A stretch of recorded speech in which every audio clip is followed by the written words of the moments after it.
राम नाम रटे तो तेरो माया जाल कटेरो, तेरो माया जाल कटेरो निंदिरा।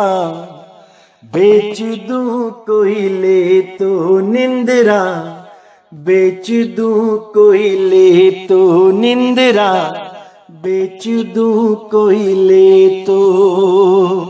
राम ही राम रटे तो तेरो माया जाल कटे, ओ तेरो माया जाल कटे ओ निंदिरा। बेच दूं कोई ले तो निंदिरा, बेच दूं कोई ले तो निंदिरा, बेच दूं कोई ले तो। भाव राख सत्संग में बैठो, चित में राखो चेतो, चित में राखो चेतो। हाथ जोड़ चरणा में लिपटो, हाथ जोड़ चरणा में लिपटो। जे कोई संत मिले तो निंदिरा, बेच दूं कोई ले तो निंदिरा, बेच दूं कोई ले तो निंदिरा, बेच दूं कोई ले तो। राम ही राम रटे तो तेरो माया जाल कटे ओ निंदिरा। बेच दूं कोई ले तो निंदिरा, बेच दूं कोई ले तो निंदिरा, बेच दूं कोई ले तो निंदिरा, बेच दूं कोई ले तो। नमस्कार मेरे प्यारे भाइयों, मेरे परम पिता परमात्मा के प्यारे जीव हंसों। मैं बंदी छोड़ से यही अरदास करता हूं कि आप सब मेरे भाइयों का विवेक पहले से ज्यादा और ज्यादा से ज्यादा बढ़ता ही जाए, और ऐसी कोई दुविधा ना रहे जो मेरे भाइयों को 1% भी भ्रम में डाल सके। मैं मालिक से यही अरदास करता हूं कि एक एक बात आपके ऐसे समझ में आने लग जाए कि सारे भ्रम स्वयं ही दूर हो जाए। मैं मालिक से यही अरदास करता हूं क्योंकि आप सब मेरे भाई मुझे जान से भी प्यारे हैं। मैं कभी नहीं चाहूंगा कि मेरा एक भी भाई जात के नाम पे, धर्म के नाम पे कभी किसी से झगड़ा करे, क्योंकि मैंने हर सत्संग में यही फोकस किया है कि ये झगड़े का कारण क्या है। झगड़े का कारण है 52 अक्षर। अगर आप इन अक्षरों को हटा दो तो ना तो कोई जात का नाम है, ना ही किसी धर्म का नाम है, ना ही किसी देश का, ना ही किसी भगवान का नाम होगा।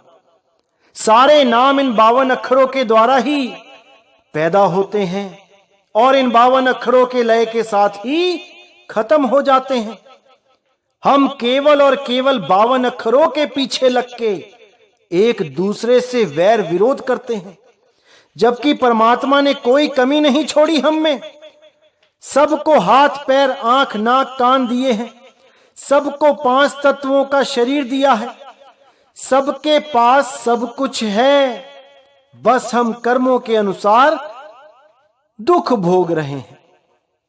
किसी का हाथ कटा है तो उसके कर्मों के अनुसार, किसी की आंख नहीं है तो उसके कर्मों के कारण, अन्यथा हम में कोई भेदभाव नहीं रखा गया है। अगर किसी ने भेदभाव किया है तो वो केवल और केवल 52 अक्षरों की वजह से। मैं ब्राह्मण हूं, मैं राजपूत हूं, मैं शूद्र हूं, मैं वैश्य हूं, ये सब 52 अक्षरों का खेल है। ये काखा गा, ये पाफा बा ABC, ये ऊड़ा एड़ा ईड़ी, अलिफ बे ते पे, ये सब हटा दो। इन 52 अक्षरों को हटा दो। अब क्या बचा? अब केवल आप और हम बचे। अब कोई नाम नहीं बचा कि मेरा नाम क्या और तुम्हारा नाम क्या। सारे नाम इन 52 अक्षरों से ही पैदा हुए और 52 अक्षरों को हटाने पर ही सारे नाम भी खत्म हो गए। इसीलिए साहिब ने बार बार समझाने की कोशिश करी कि 52 के जंजाल में फंस गया ये संसार, सिमरन 52 का करे कैसे लागे पार। 52 आखर जी भी आधारा, आदि अक्षर जीभ्या से न्यारा। 52 अक्षर लोक त्रय, सब कुछ इन्हीं माही। ये आखर खिर जाएंगे, वो आखर इनमें नहीं। समझो मेरे भाइयों, इन 52 को समझो। ये 52 ही हमें एक दूसरे से दूर करने पे मजबूर कर देता है। अगर इन 52 को हम सही तरीके से यूज करें तो इससे अच्छा भी कुछ नहीं है। हम एक दूसरे से प्रेम भी कर सकते हैं, हम एक दूसरे से भाईचारा भी बढ़ा सकते हैं, हम एक दूसरे के भाव जान सकते हैं, हम एक दूसरे को बता सकते हैं कि हमें क्या वस्तु चाहिए। 52 का भी बहुत बड़ा सहयोग है। लेकिन यही 52 तब विनाशकारी हो जाता है जब हम इन्हीं 52 के चक्कर में झगड़ा करने लग जाते हैं। जात के नाम पे झगड़ा, धर्म के नाम पे झगड़ा, भगवानों के नाम पे झगड़ा। बस इसी झगड़े को खत्म करने के लिए इस पंथ का उजागर हुआ है। परमात्मा ने अपार कृपा करके इस पंथ को उजागर करवाया है ताकि ये सारा झगड़ा शांत हो जाए और हम सब एक हो जाएं, क्योंकि हम सब एक ही हैं। केवल इन 52 अक्षरों की वजह से अलग अलग हुए पड़े हैं, झगड़ा करते हैं, लड़ते हैं, मारते हैं, केवल 52 अक्षरों की वजह से। तो मेरे भाइयों, इन 52 अक्षरों को अच्छी तरह समझो। और जो मेरे भाई अभी नया नया सत्संग सुनना शुरू किए हैं, अभी अभी आए हैं, उनसे अनुरोध है कि 1 नंबर से स्टार्ट करें और धीरे धीरे धीरे बढ़ते चले जाएं। 1 के बाद 2, 2 के बाद 3, 3 के बाद 4 करते करते आगे बढ़ें। आपको हर चीज समझ में आने लग जाएगी। कुछ भी ऐसा नहीं रहेगा जो नहीं समझ में आएगा। बस सत्संग को गहराई से सुनते रहो, समझते रहो और अपने विवेक को बढ़ाते रहो। धीरे धीरे धीरे करके आप मंजिल तक पहुंच ही जाओगे। कोई आपको रोकने वाला नहीं है। बस एक बात याद रखना कि सत्संग को निष्पक्ष भाव से सुनना और समझना है। कभी भी मन में यह मत लाना कि मेरे गुरुजी ने तो कुछ और कहा था, ये तो कुछ और कह रहे हैं, मैं इनका सत्संग नहीं सुनूंगा। ऐसा कभी नहीं होवे। अगर ऐसा हो गया तो समझ लेना कि आपने खुद के साथ ही पक्षपात कर दिया। क्योंकि कबीर साहब ने बोला है, सब काहू का लीजिए साचा शब्द निहार और पक्षपात मत कीजिए, कहें कबीर विचार। जो मूल ज्ञान है, जो परम ज्ञान है, उसमें कभी पक्षपात नहीं करना चाहिए। उसको सुनना चाहिए, समझना चाहिए और विवेक के द्वारा ग्रहण करना चाहिए। क्योंकि इसी में ही हमारी आत्मा की भलाई है, इसी में हमारा आत्म कल्याण है। नहीं तो वापस 184 में जाना पड़ेगा। फिर से वही शेर, हाथी, घोड़े, चीते यही बनते हुए फिर से वापस यहीं आना पड़ेगा। और अगर फिर भी नहीं समझे तो दोबारा फिर इन्हीं योनियों में जाना पड़ेगा। इसलिए मेरे भाइयों, पूरा विवेक लगा दो, पूरा विवेक लगा दो, लेकिन इस जन्म को बर्बाद मत होने देना, मत होने देना। तो मेरे भाइयों, आज हम जो वाणी खोलेंगे वो नवल साहिब जी की वाणी है। बहुत प्यारी वाणी है, बहुत विवेक जागृत करने वाली वाणी है। आपने इसको अच्छी तरह समझना है और पूरे विवेक को जगा के इस सत्य को ग्रहण करना है। तो क्या कहती है वाणी? साधो भाई पूरब देश हमारा, जो कोई आवे फिर नहीं जावे, सदा आनंद अपारा। तो नवल साहिब कहते हैं यहां पे कि पूर्व देश हमारा, जो मेरा देश है, जो हमारा देश है, वो पूर्व का है। यानी ये वो देश नहीं है हमारा जहां पे हम आ गए हैं, इस 3 लोक में आ गए हैं। ये हमारा देश नहीं है। ये मन और माया का देश है, ब्रह्म और माया का देश है, जहां पे हम आ गए हैं। अब हम यहां से वापस नहीं जा पा रहे। बस यही जन्म मरण का चक्र है। एक बार ऐसा आए कि वापस जा ही नहीं पाए।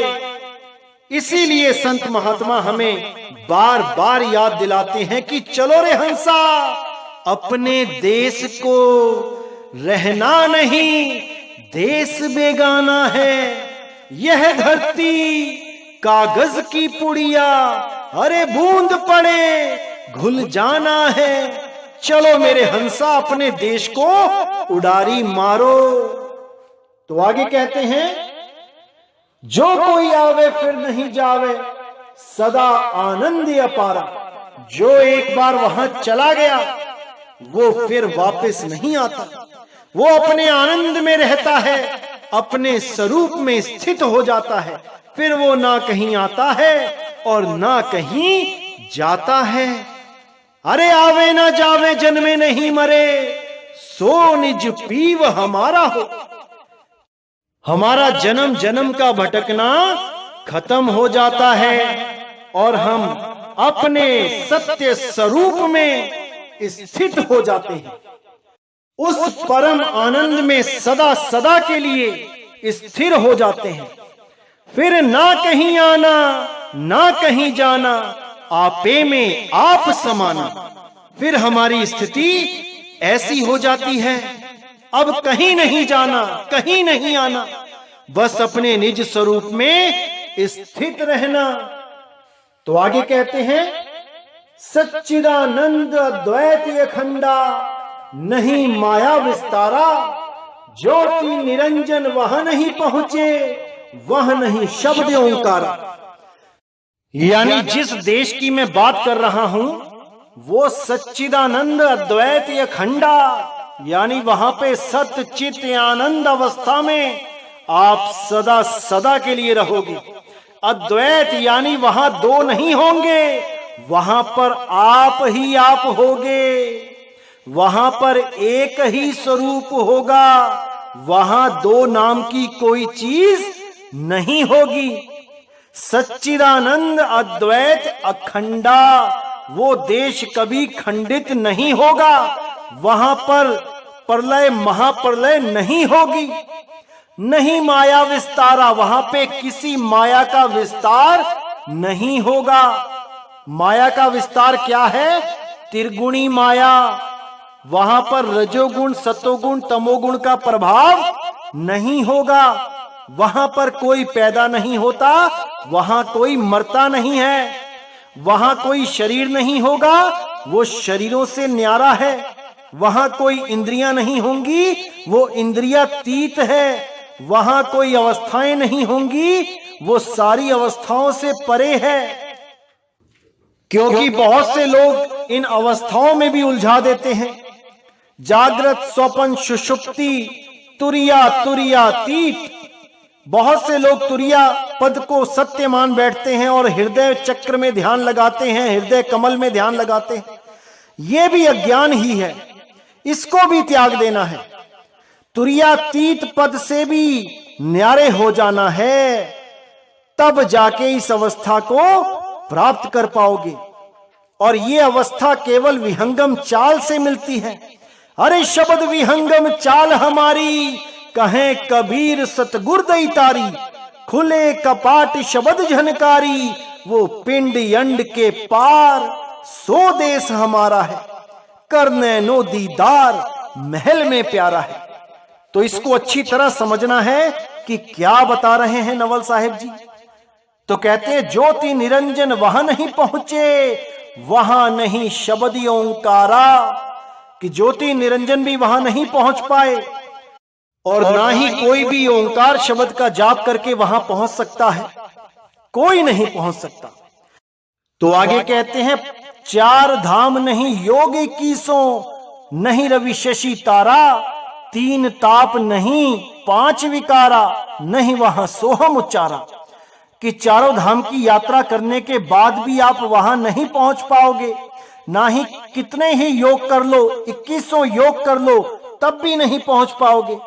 ना वहां कोई सूर्य है, ना वहां कोई चांद है, ना वहां कोई तारा है, क्योंकि ये सब माया का ही पसारा है।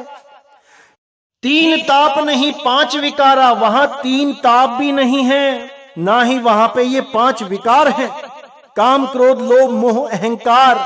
क्योंकि जब शरीर ही नहीं है तो विकार कहां से होंगे, जब शरीर ही नहीं है तो गुण कहां से होंगे। बहुत से लोग ये सोचते हैं कि मैं तो गुण अर्जित कर रहा हूं, मैं गुणी हो जाऊंगा, मेरी मुक्ति हो जाएगी। अरे भाई, जब तत्व है तभी गुण है, जब तत्व ही नहीं है तो गुण कहां से आए। जो भी गुणों के पीछे पड़ जाते हैं वो तत्वों से अलग नहीं हो सकते।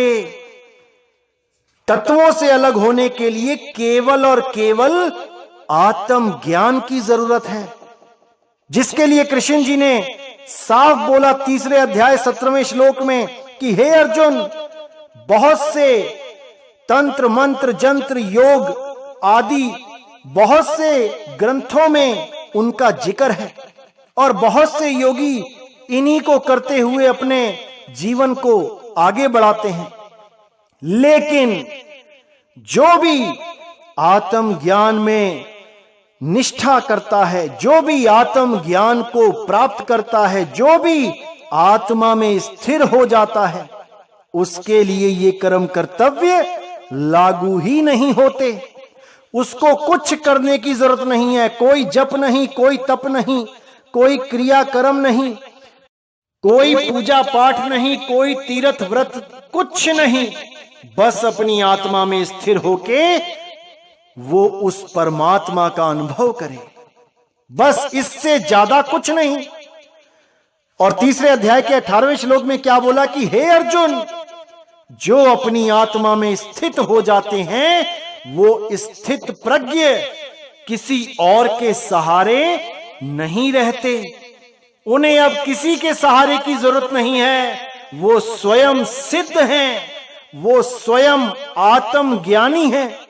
अब उन्हें ना तो कहीं आना होता है और ना ही कहीं जाना होता है, वो अपनी आत्मा में ही सदा सदा के लिए स्थित हो जाते हैं। बस यही ज्ञान आपने समझना है। ये सब प्रकार के ज्ञानों में श्रेष्ठ ज्ञान है। इस ज्ञान को समझने के बाद आपका आध्यात्मिक जीवन शुरू होता है। आप पहला कदम चलते हो अपनी आत्मा की ओर, और सारी दुनिया के जितने भी जाल हैं उन सब से आप अपना पीछा छुड़ा लेते हो। अब केवल अपनी आत्मा में स्थित होना ही आपका परम लक्ष्य हो जाता है। ना किसी से कोई झगड़ा, ना किसी से कोई बैर। और इस दुनिया में ऐसा कोई इंसान नहीं, कोई जीव नहीं जहां आत्मदेव स्थित नहीं है। आत्मदेव को जानना है, आत्मदेव को प्राप्त करना है।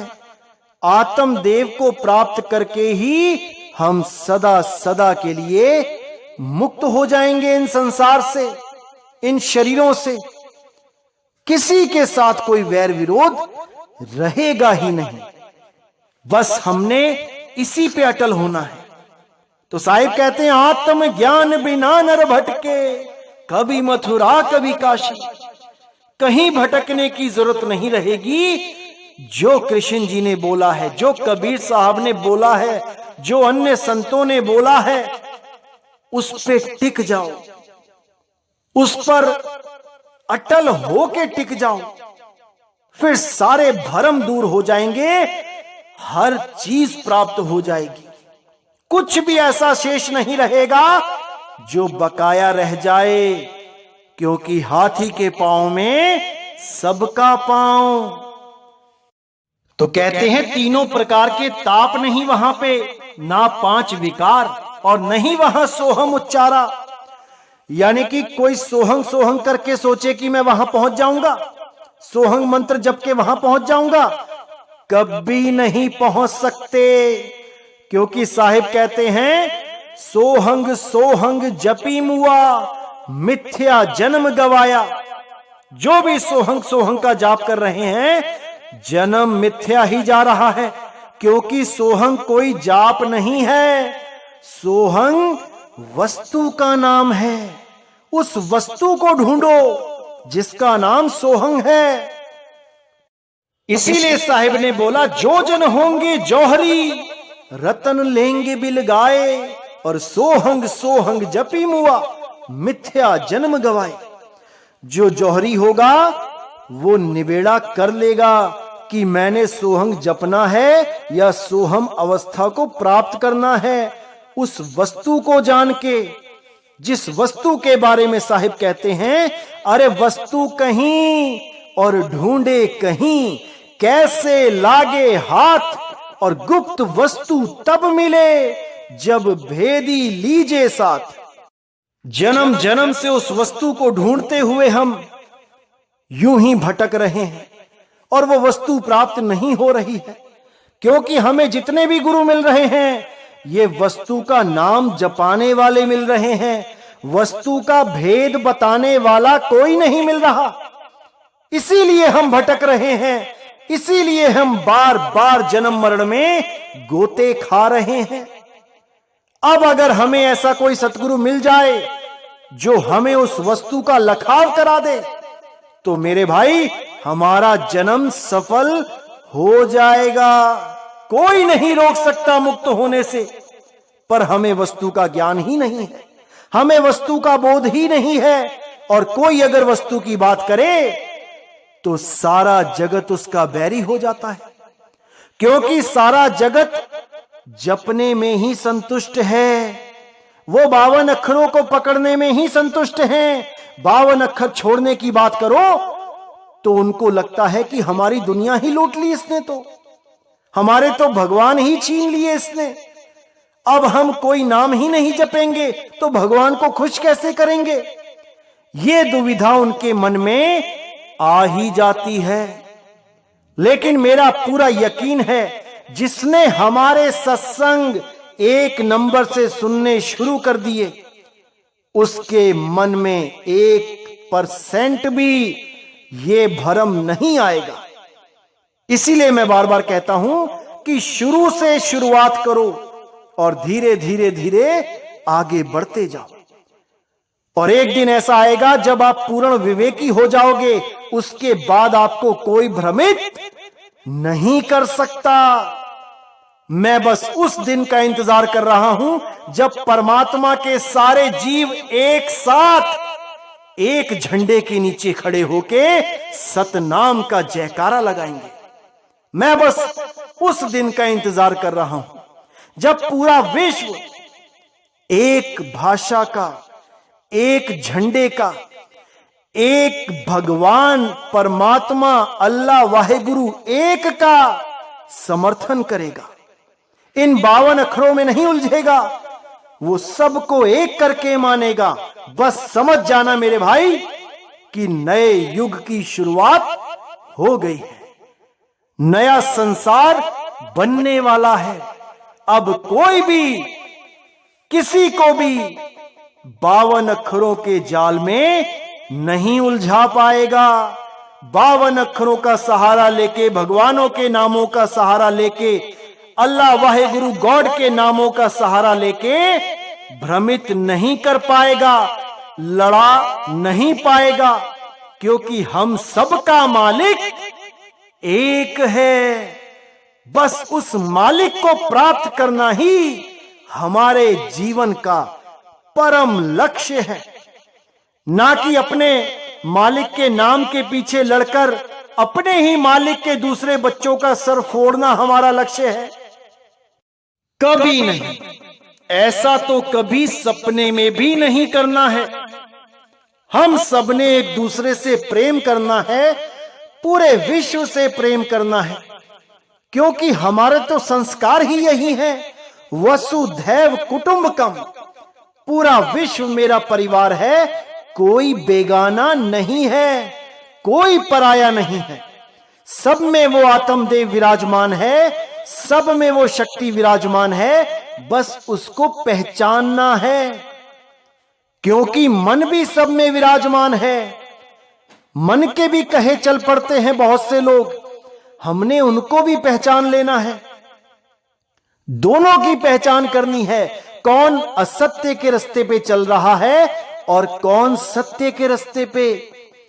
लेकिन आत्मदेव सब में विराजमान है। जो गलत रास्ते पे चलता है हमें उसे समझाना चाहिए, उसे हमें सही राह दिखानी चाहिए, ताकि वो भी अज्ञान को छोड़ के सत्य ज्ञान की तरफ चल पड़े और अपना जन्म सफल करे। किसी से कोई झगड़ा, कोई बैर नहीं रखना है। सब मालिक के जीव हैं, सब अपने ही भाई हैं। तो आगे कहते हैं, मंदिर मस्जिद काजी न पंडित, आश्रम वर्ण न उच्चारा, राम रहीम कुरान न कलमा, नहीं वहां पुराण 18। तो यहां साफ क्लियर कर दिया कि मंदिर मस्जिद काजी न पंडित किसी की जरूरत नहीं पड़ेगी। आत्म ज्ञान में आ गए, अब किसी की जरूरत नहीं पड़ेगी। इसका मतलब यह नहीं कि मंदिर मस्जिद जाना गलत है, बिल्कुल नहीं। मंदिर मस्जिद में जाके आपने ज्ञान अर्जित करना है कि वहां पर किस लेवल का ज्ञान मिल रहा है। वहां पर जिस भी लेवल का ज्ञान मिल रहा है उसको आपने अच्छी तरह समझना है, तभी आप आगे बढ़ पाओगे। अगर आप छोटी क्लासों में नहीं गए होते तो आज 10वीं 12वीं कॉलेज तक नहीं पहुंच पाते। इसी प्रकार वेद पुराण गीता भागवत बाइबल इन सब ग्रंथों में जो सार छुपा हुआ है, उस सार को समझने के लिए हमें पहले मंदिर मस्जिद गुरुद्वारों में जाना ही पड़ता है। वहीं से हमारे अंदर परमात्मा से प्रेम की ज्योत जगती है। हम वहीं से ही अपने आप को मालिक के आगे सरेंडर करते हैं और हम धीरे धीरे धीरे धीरे उस अवस्था को प्राप्त करते ही जाते हैं जहां पर जाके, जहां पहुंच के हमें अपने ही ग्रंथों का सार समझ में आने लग जाए। तब हमारी उन्नति होती है। तब परमात्मा देखता है कि हां, अब ये आगे बढ़ने के लिए तैयार है। तब उसके जीवन में गुरु आते हैं और उसको आगे का मार्ग बताते हैं। तो वाणी में क्या कहते हैं, मंदिर मस्जिद काजी न पंडित, आश्रम वर्ण न उच्चारा, राम रहीम कुरान न कलमा, नहीं वहां पुराण 18।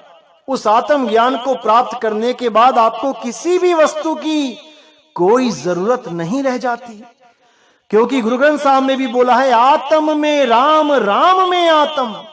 अगर परमात्मा को ढूंढना है, उस राम अल्लाह वाहिगुरु को ढूंढना है, तो आत्मा में ढूंढो। शुद्ध चैतन्य स्वरूप आत्मा में स्थिर हो जाओ, उसका वास वहीं पे है।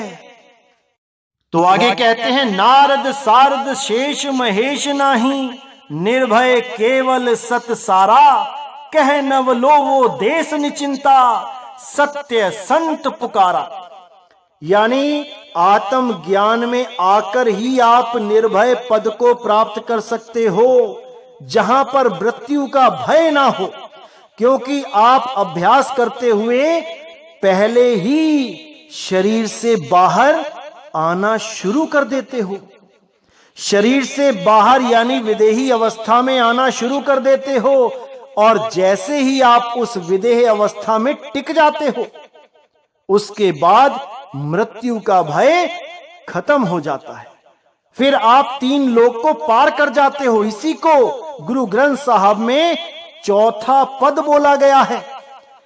इन तीनों पदों को छोड़ के चौथे पद में आप स्थित हो जाते हो, और वही निर्भय पद है।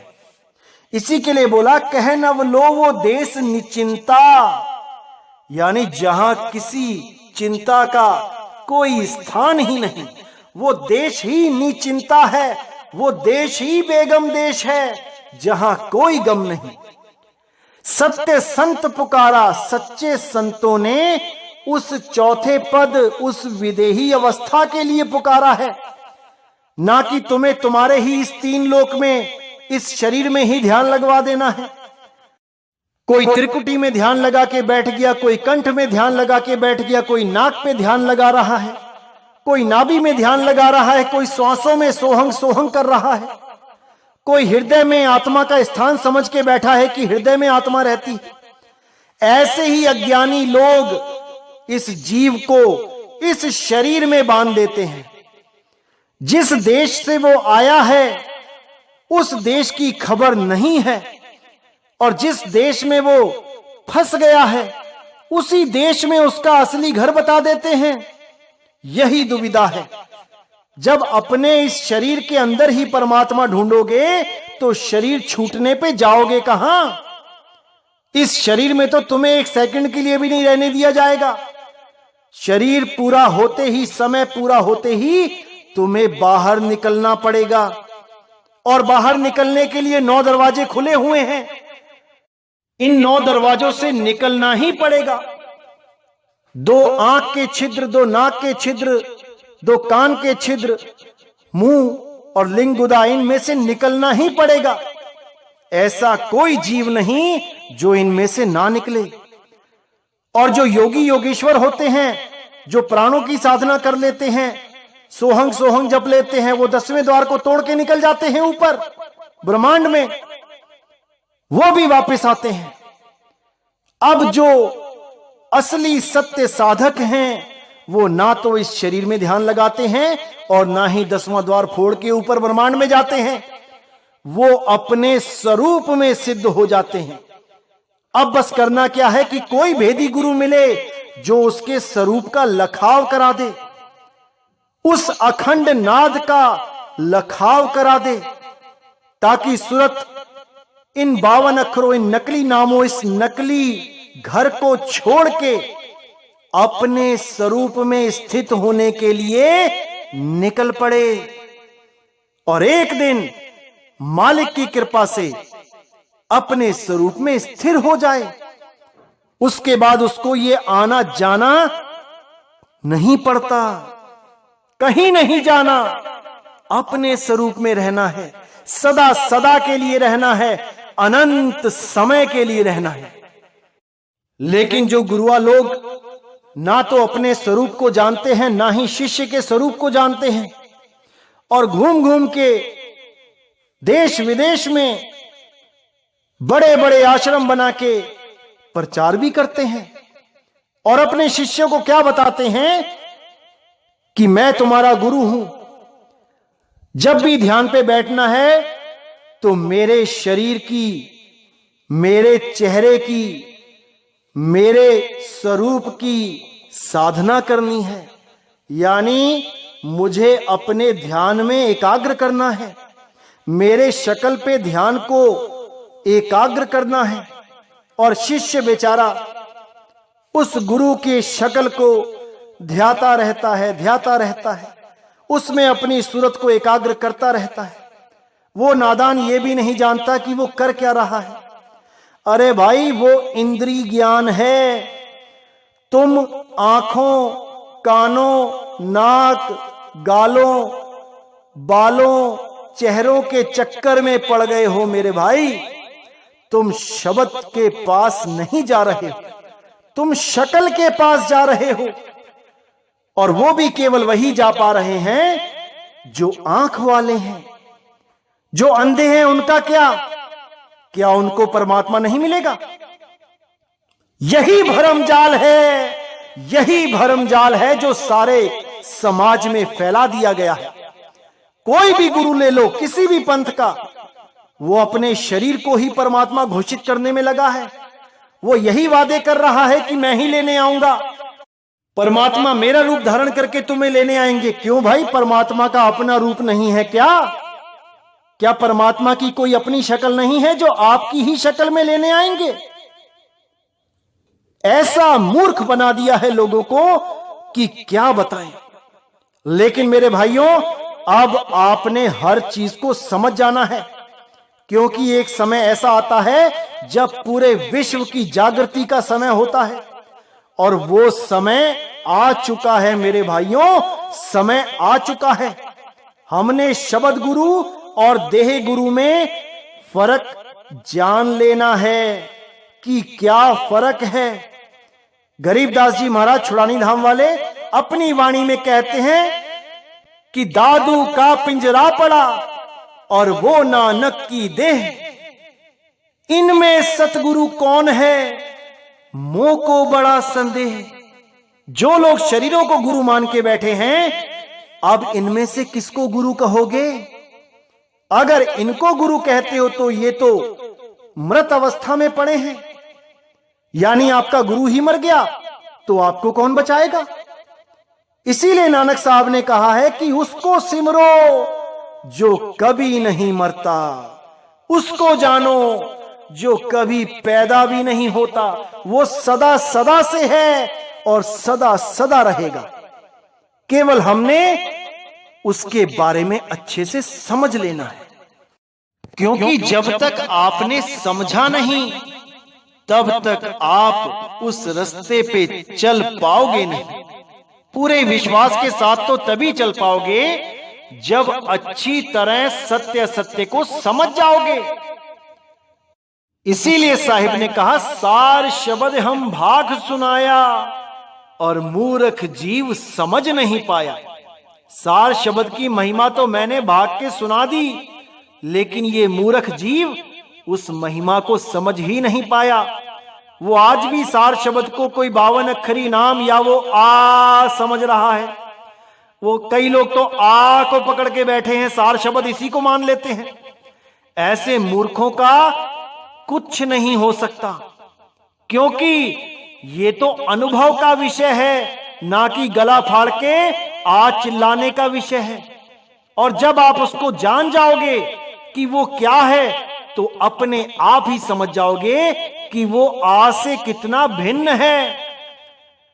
ये सब अनुभूति ज्ञान है, ये वो ज्ञान नहीं है कि गुरु ने बोल के दे दिया कि आ यही सार शब्द है और चेले ने सुन लिया और हो गया सार शब्द का ज्ञान। ऐसा बिल्कुल नहीं है। जैसे कोई रेलगाड़ी की आवाज निकाल के बोले कि रेलगाड़ी ऐसे चलती है, छुक छुक छुक। अब अगर आप यही पकड़ के बैठ जाओगे कि रेलगाड़ी छुक छुक छुक करके चलती है, तो भाई सत्य तक कभी नहीं पहुंच पाओगे। आपने गुरु के मुंह से छुक छुक सुन लिया और आप चुप करके बैठ गए कि हाँ मुझे तो ज्ञान हो गया। अरे भाई, गुरु सैन देता है कि स्टेशन की तरफ जा, वहां जाके देख, ट्रेन खड़ी मिलेगी और उसकी आवाज सुन के तुझे बोध हो पाएगा कि ट्रेन की आवाज कैसी होती है।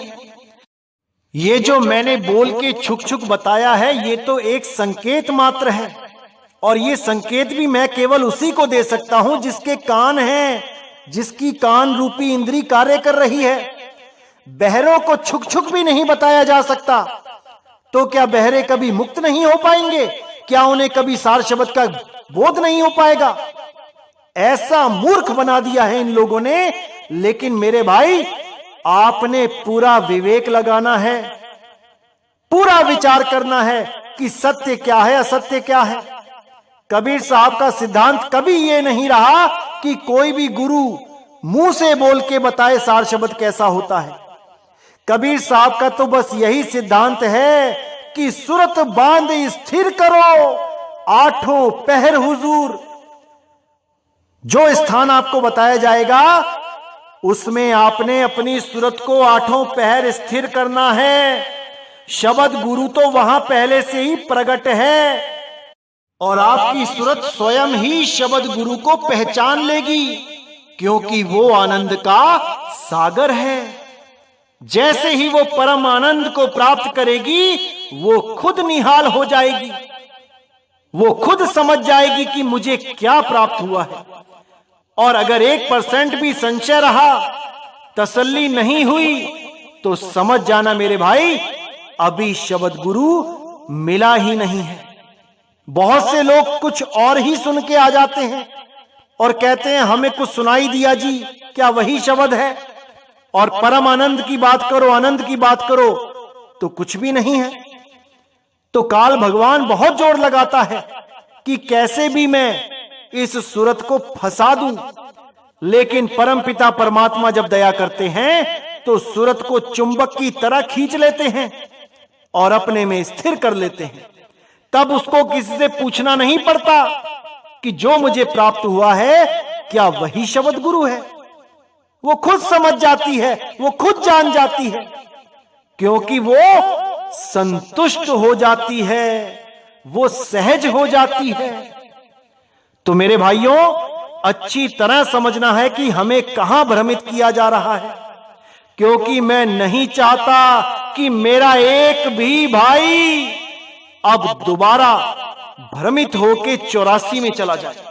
मैं कभी नहीं चाहता।